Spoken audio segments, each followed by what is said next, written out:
ఓం శ్రీ గణేశాయ నమః. ఓం శ్రీ గురుభ్యో నమః. ఓం సదాశివ సమారంభాం వ్యాసశంకర మధ్యమం అస్మదాచార్య పర్యంతం వందే గురు పరంపర. తల్లిదండ్రులకు, అత్తమామలకు, ఎదురుగుండా ఉన్న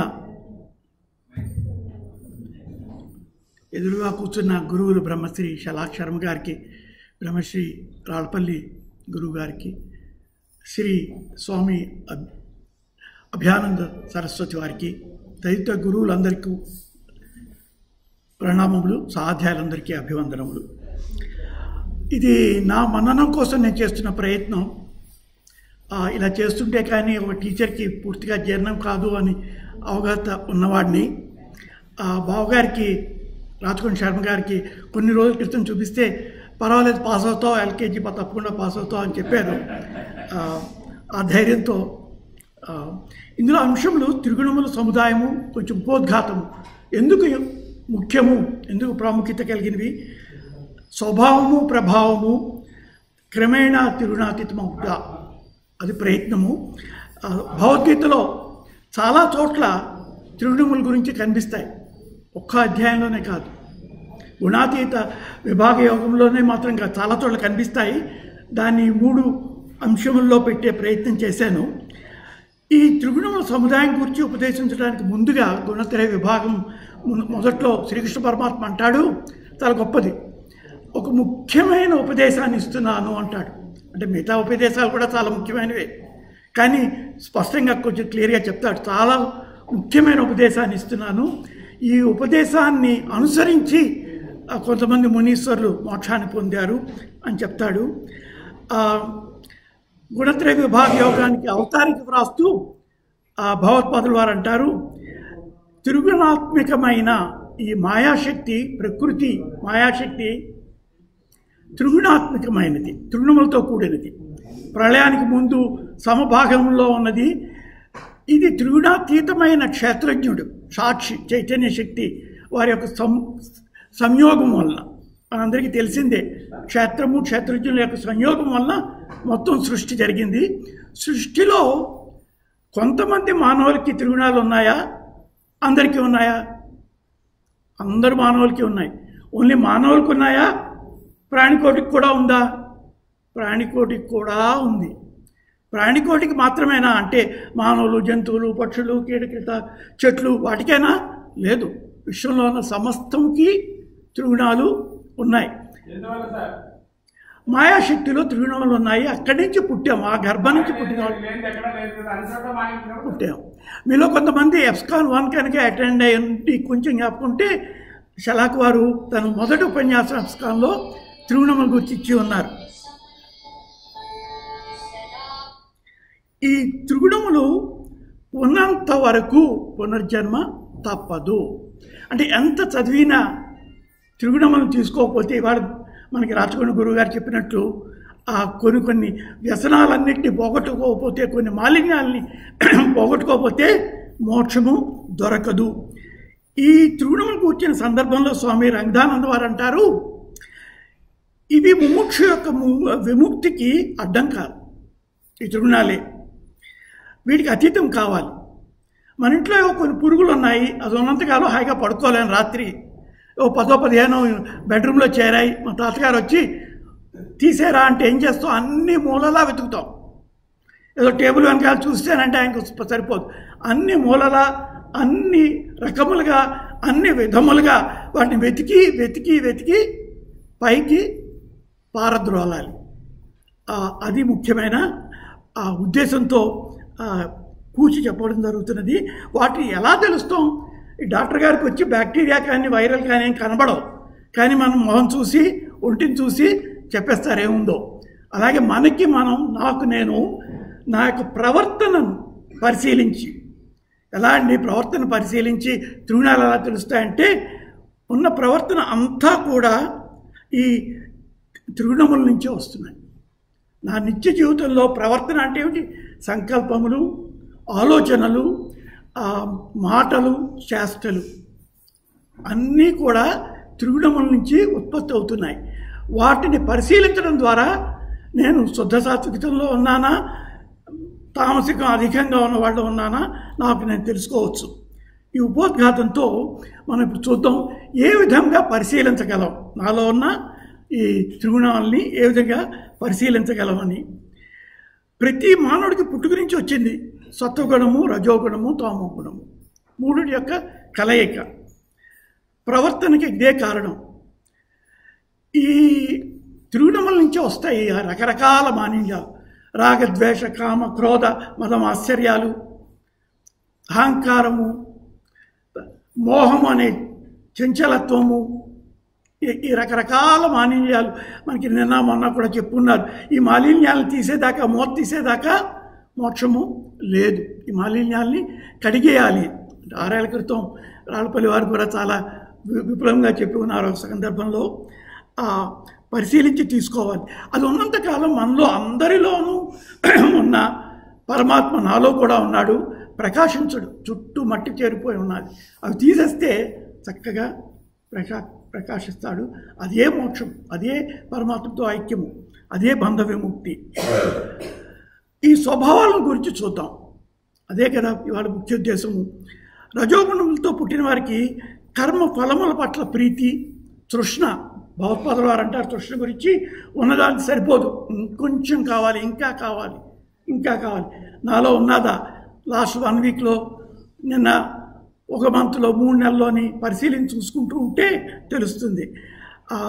దుస్తులు, ఆభరణాలు, గృహాలు, వాహనాలు, ఇటువంటివన్నీ రజోగుణ స్వభావములు. రజోగుణం ఉంటే, రజోగుణం అధికంగా ఉన్నవారు విహిత కర్మల ద్వారా మాత్రమే కాదు, నిషిద్ధ కర్మల ద్వారా. దుర్యోధను చూసాం మనం. మంచిగా విహిత కర్మల ద్వారా పట్టుకుందామని కూడా కాదు, ఏదైనా పర్వాలేదు పట్టుకో, ఆ స్థితికి దిగజారిపోతారు. రజోగుణము లోభాది మాలిన్యాలను కలిగజేస్తుంది. తమోగుణం అధికంగా ఉన్నవారు ప్రవర్తనలో నిర్లక్ష్యము, నిర్లిప్తత, డిస్పోటెన్సీ.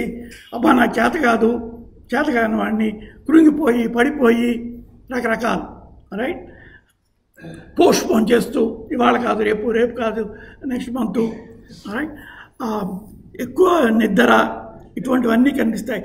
తమ స్వార్థ ప్రయోజనం కోసం అనైతికమైన పనులు కూడా చేయడానికి వెనుకాడరు వారు. వాలివలే తనకి ఏం కావాలో దాని గురించి.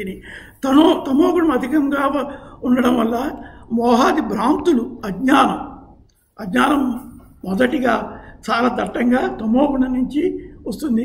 రజోగుణం నుంచి ఇంకా చూస్తూ వెళ్దాము. సత్వగుణం అధికంగా ఉండి మనం సొసైటీలో చూస్తుంటాం. అంటే నాకు నేను చూస్తుంటాను. ఆహా అంటే పూర్వజన్మల్లో చాలా అధికంగా ఉన్న స్థితి నుండి మనకి ఎప్పుడో ఒకసారి నిష్టల సరోజం గారు చెప్పారు, ఉన్న స్థితి నుంచి ఉన్నతమైన స్థితికి. ఇవాళ పొద్దున్న షలాక్ వారు అన్నారు, మానవుడు నుంచి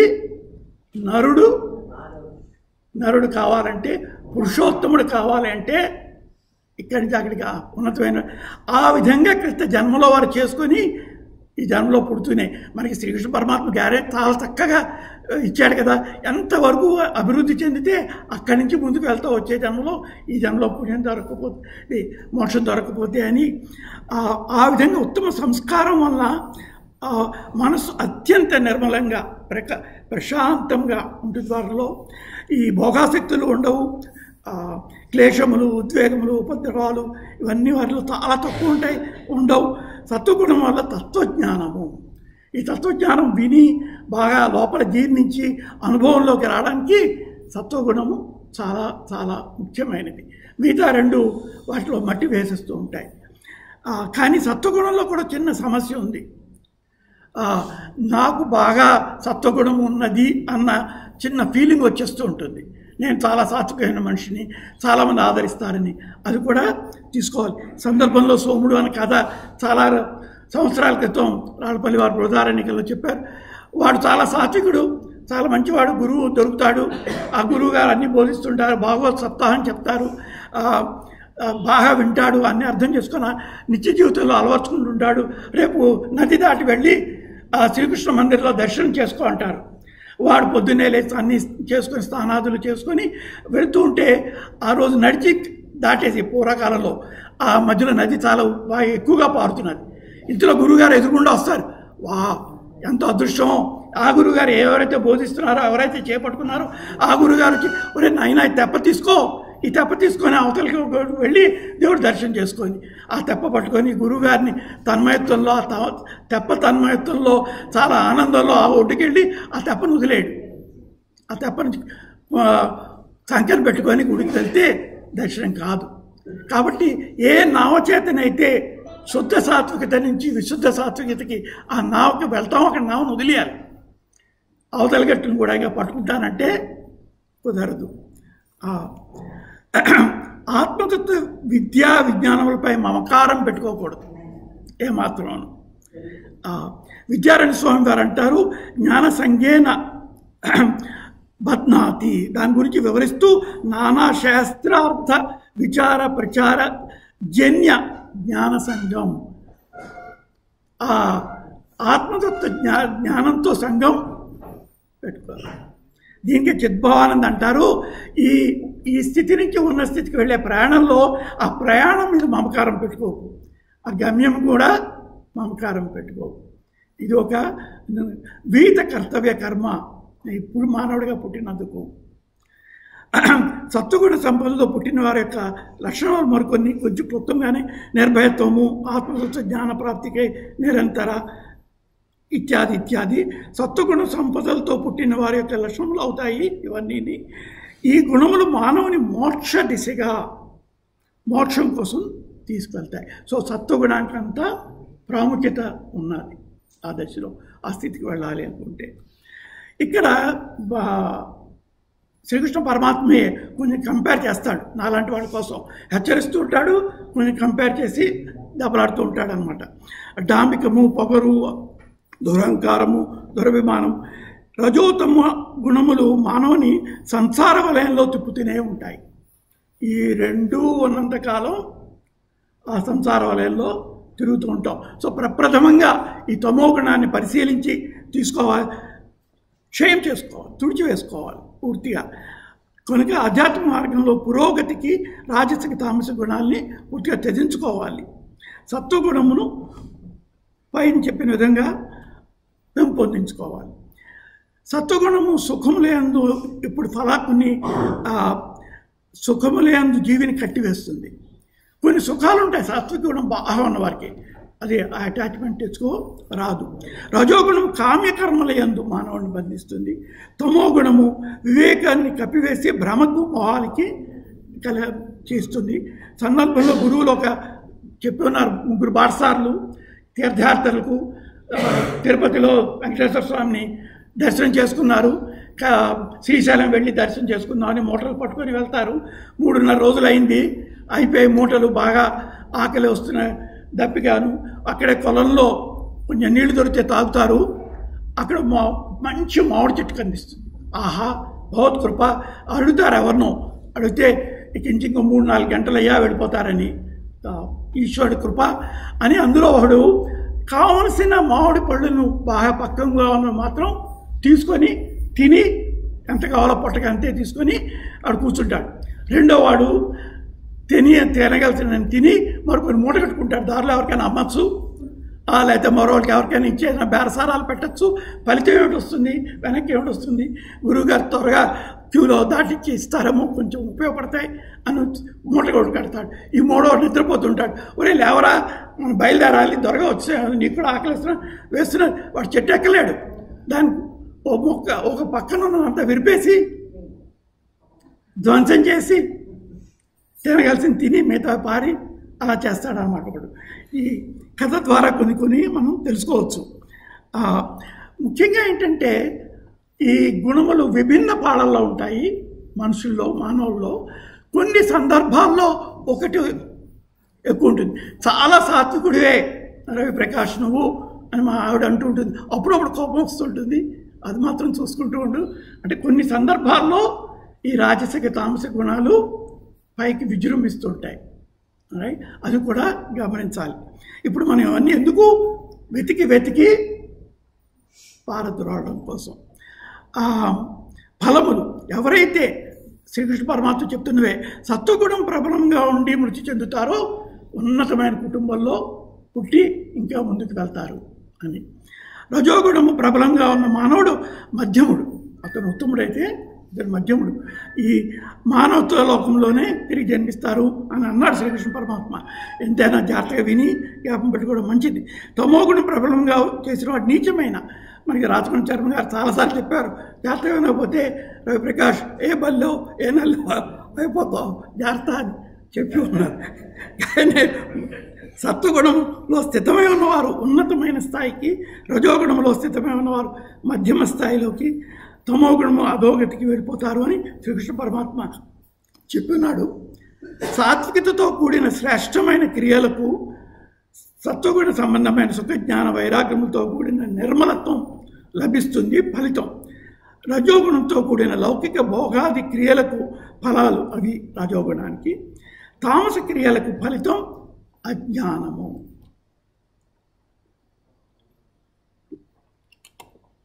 కాబట్టి నా వంటి వాడు జాగ్రత్తగా ముందు పరిశీలించి తామసిక గుణాల్ని తుడిచివేసుకోవాలి.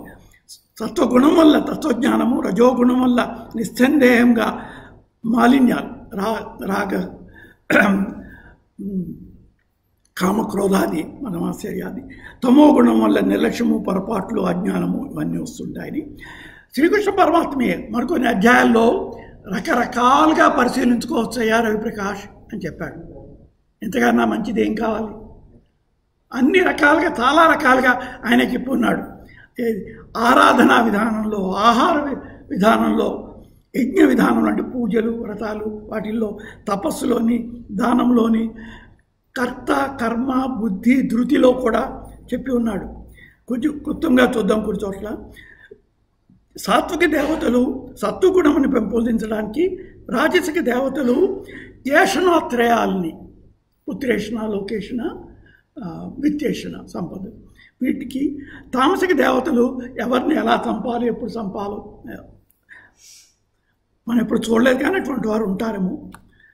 ఆరాధనలో ఈ విధానంలో మౌనంగా దేవతాశక్తిని ఉపాసించుట మనకి గురువులు చాలాసార్లు చెప్పారు.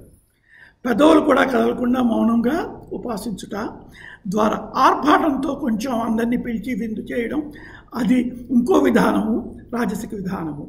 జంతువుల్ని వాటిని హింసించి చేయడం తామసిక విధానం. భావన లోక కళ్యాణార్థము, ఇప్పుడే చెప్పారు కదా బావగారు, విశ్వ కళ్యాణార్థము, దానికోసం నీ సేవలు చేయి. ఈశ్వరార్పణ బుద్ధితో చెయ్యి. ఆయన ఏం ప్రసాదిస్తే అది ఈశ్వర ప్రసాదంగా, ఈశ్వర ప్రసాదం వచ్చినప్పుడు మరి కొంచెం వెయ్యి, ఇంత తక్కువ ఇచ్చేవేమిటి, ఇవన్నీ చేయం కదా.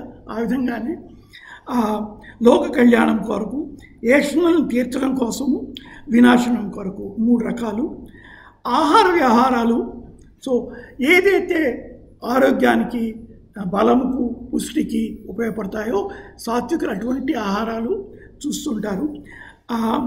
చేతిగా శ్లోకాలు ఉన్నాయి కదా మనకి 17వ అధ్యాయంలో వచ్చేవన్నీ.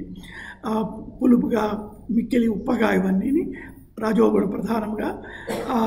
పనికి రానివి, ఎండిపోయినవి, పాడైపోయినవి ఉంటారేమో అటువంటి వారు, అవి తినేవాళ్ళు తామసిక గుణం. ఒకవేళ నాలో ఉంటే నేను జాగ్రత్తగా చూసుకోవాలి, నా కోసం ఇదంతా చేస్తున్నాను. యజ్ఞములు వ్రతములు విశ్వ కళ్యాణం కోసం సాత్వికులు చేస్తుంటారు. ఆడంబరం కోసం, ఇహపరలోక భోగాదుల కోసం, స్వర్గలోకానికి, నాకు జ్ఞాపకం వరకు అది చాలా తిరగణ శుద్ధితో ఆ యజ్ఞాలు చేస్తే తప్పకుండా స్వర్గలోకాలు దొరుకుతాయి. ఇటు వచ్చి అక్కడ టైం అయిపోయాక తిరిగి మళ్ళీ మానవ జన్మకు వస్తాం. అందుకే బదులు ఈ జన్మలోనే కొంచెం సాత్విక గుణం పెంచుకోవడం మంచిది వాటి బదులు అని. ఈ కొన్ని విధానాలు పాటించకుండా, సరిగ్గా దక్షిణలు ఇవ్వకుండా హేళనతో చేసేవారు ఉంటారేమో, అది తామసిక విధమైన యజ్ఞములు, వ్రతములు, పూజలు.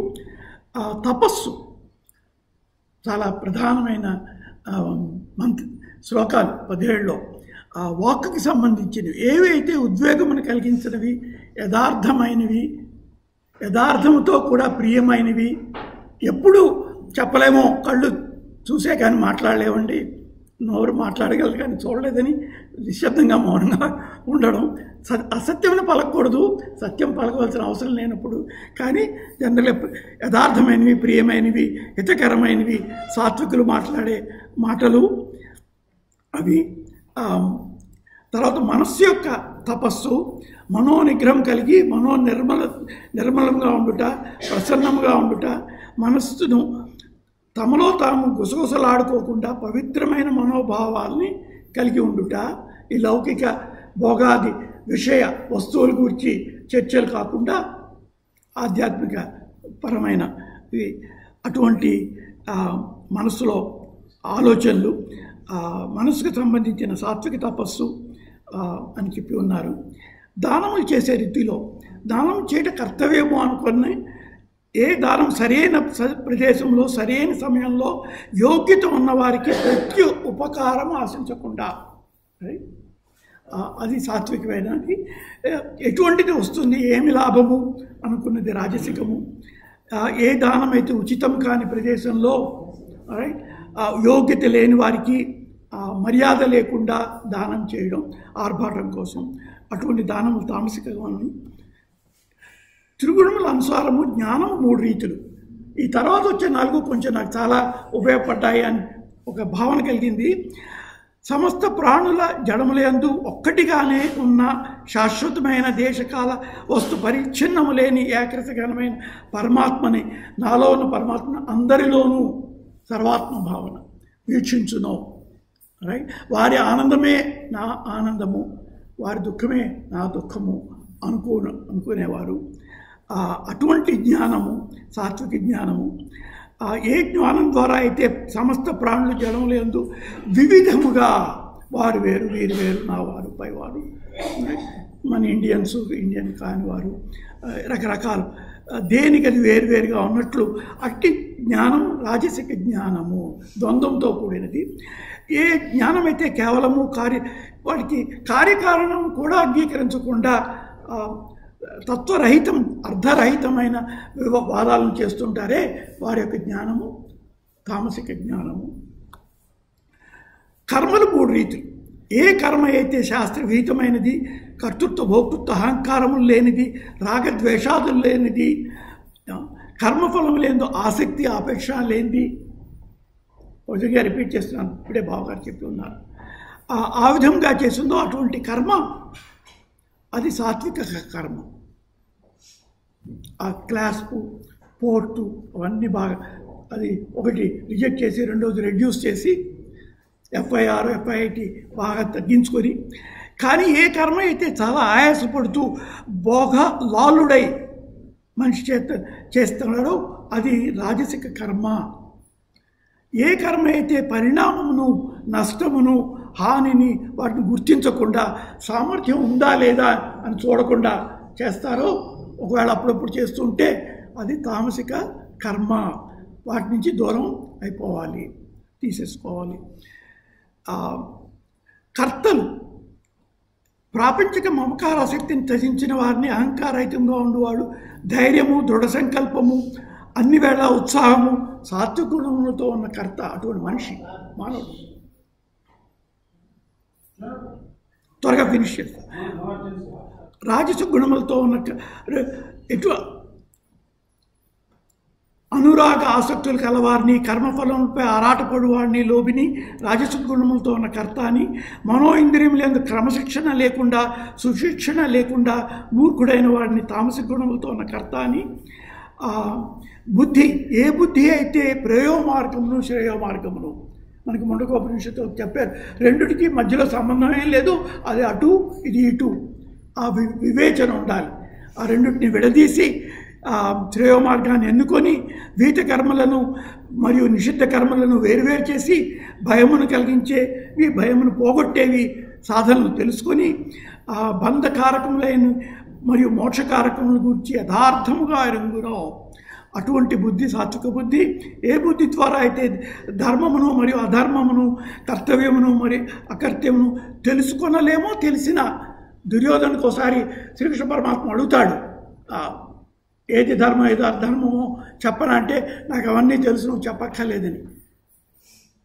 అర్జునుడు అయోమయ స్థితిలో ఉన్నాను, నువ్వే గురువు, నిన్నే శరణు అంటాడు. అది వ్యత్యాసం. ఏ బుద్ధి అయితే అజ్ఞానమును చీకటిచే కప్పివేయబడి అధర్మమును ధర్మమును అనుకుంటాడో వాడు తామసికుడు. వాడికి అసలు తేడా తెలియదు. ధృతి, ఇది స్టార్టింగ్ పాయింట్. ప్రతి మనిషికి ఒక స్వతంత్రమైన విల్ పవర్ ఉంది, స్వతంత్రమైన ధృతి ఉంది. ఎటువంటి స్థితిలోనైనా సరే నాలోని త్రిగుణములను నేను వ్యాఖ్యానించుకోరాదు, నన్ను నేను ద్వేషించరాదు, నాలోని త్రిగుణములను ద్వేషించరాదు. రైట్? ఆ ధృతిని ఉపయోగించుకొని అటు ఇటు చలించని ఏకాగ్రత శక్తితో ఏ స్థితిలో ఉన్న స్థితికి వెళ్ళొచ్చు అని శ్రీకృష్ణ పరమాత్మే చెప్తున్నాడు. అది సాత్విక ధృతి. ఆ కర్మఫలములపై ఆకాంక్ష గల మానవుడు, వాడికి చాలా దృఢమైన సంకల్పం ఉంటుంది, కానీ కర్మఫలములపై ఉంటుంది. ఏ దృఢ సంకల్పం నుంచి అయితే మూఢుడైన మనుష్యుడు కలగంటూ భయముని గురించి చింతిస్తూ ఉంటాడో వాడు తామసిక వాడు. ఇప్పటికీ దాని స్వభావ ప్రభావములను అనేక కోణాల్లో చూసి ఉన్నాం. రైట్?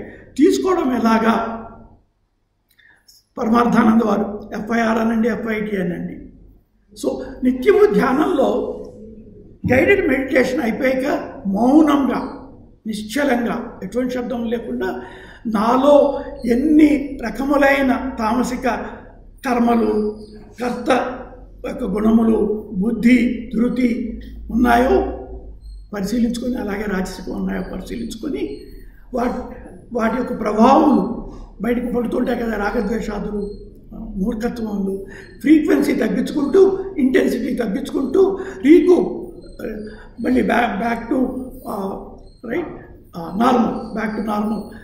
దాన్ని ఆ టైం పీరియడ్ ఫర్ రీకూపింగ్ దాన్ని తగ్గించుకుంటూ వెళ్తూ ఆ నిధిధ్యాసన ద్వారా మౌనముగా మనకి మన అదృష్టవంతులు మనకి గైడెడ్ మెడిటేషన్ అవుతుంది. అయ్యాక మౌనంగా కూర్చొని మనం చేసుకోవాల్సింది, పెంపొందించుకోవాల్సింది. ఈ ఓల్డ్ హ్యాబిట్స్ పట్టానికి ఈ త్రిగుణములు కారణ శరీరంలో ఉండి బీజ రూపంలో ఉన్న మన మీదకి వచ్చేస్తుంటాయి. పోషించే ఉంటే చెప్పక్కర్లేదు. ఒక్క పురుగునైనా బెడ్రూమ్లో వదిలేసానంటే మా తాతగారు చెప్పేస్తారు, మళ్ళీ పెరిగారా, మళ్ళీ గోల్డెన్ అయ్యారా అని. పూర్తిగా నిర్మూలించుకుంటే కానీ పోవి. సో వాడికి ఆ గుణం ఉంది. ఆ ఓల్డ్ హ్యాబిట్స్ పోయేదాకా తుడిచి చేసుకోవాలి. నాకు ఇచ్చిన సమయంలో ఏదో తెలిసింది, కొంచెం ప్రాథమిక విద్యలో చెప్పే